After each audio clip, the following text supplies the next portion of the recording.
And to conclude, I want to mention to you a story of a sister who I know personally, who died about 2 years ago, and she died in a very good way. And I believe she died that way because she was a woman who,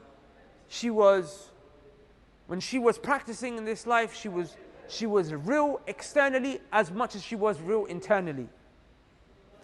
I knew her from sixth form.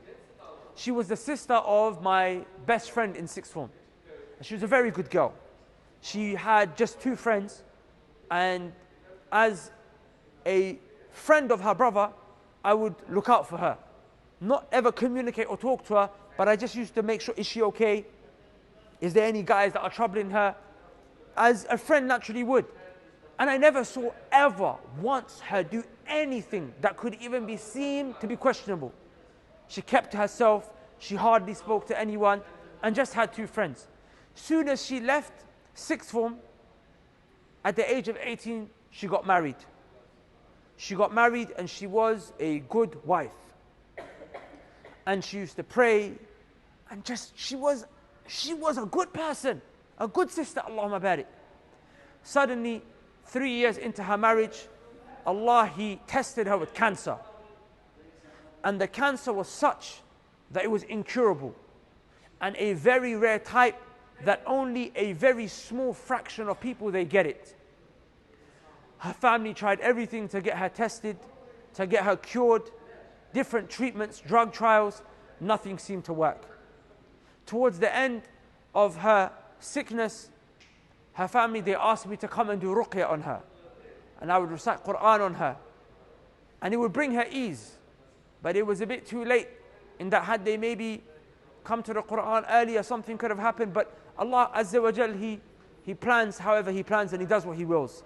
And she was just getting sicker and sicker and sicker, to the point where her bones became so weak, her neck broke. They fixed it, her neck broke again. She lost the ability to walk, she was on a wheelchair. I literally came, and I remember the last time that I went to visit her, her husband was there, her mother, who were reciting Quran, she could barely speak.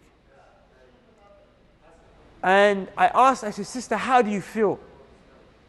Trying to give her words of encouragement, knowing that she would be meeting her Lord very soon. She said to me, I'm scared. She said, I'm scared. I said, why are you scared, sister? She said, I don't know if I've done enough, and I don't know if I'm ready to die. And this brought me shock, because I genuinely believed that she was a better slave of Allah than myself and even the other people in the room. So I turned to her husband and I asked her husband, I said, are you pleased with your wife? If she dies right now, are you pleased with her?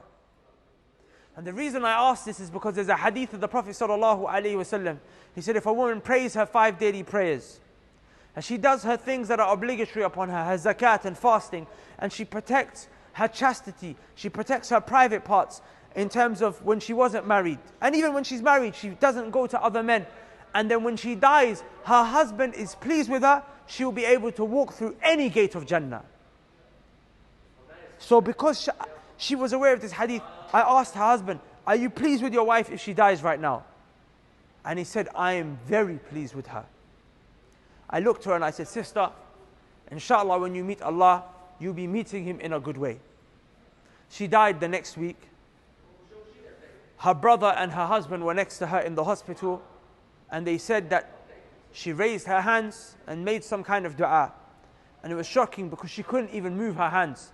But Allah gave her the strength and the ability to raise her hands, to make dua, and she asked her Lord for whatever she did, and then the angel of death took her soul. We buried her janazah prayer, hundreds of people came to pray. She wasn't known, she wasn't famous, but hundreds of people came to pray her janazah. She was buried, and inshallah ta'ala she's remembered in our du'as. Sisters, how are you going to die? That's the question. What is it going to be like when you pass away?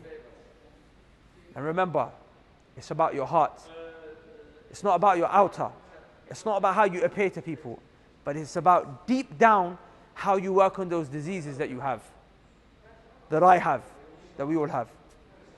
With that said, subhanaka Allahumma wa bihamdika ashhadu an la ilaha illa anta astaghfiruka wa atubu ilayk.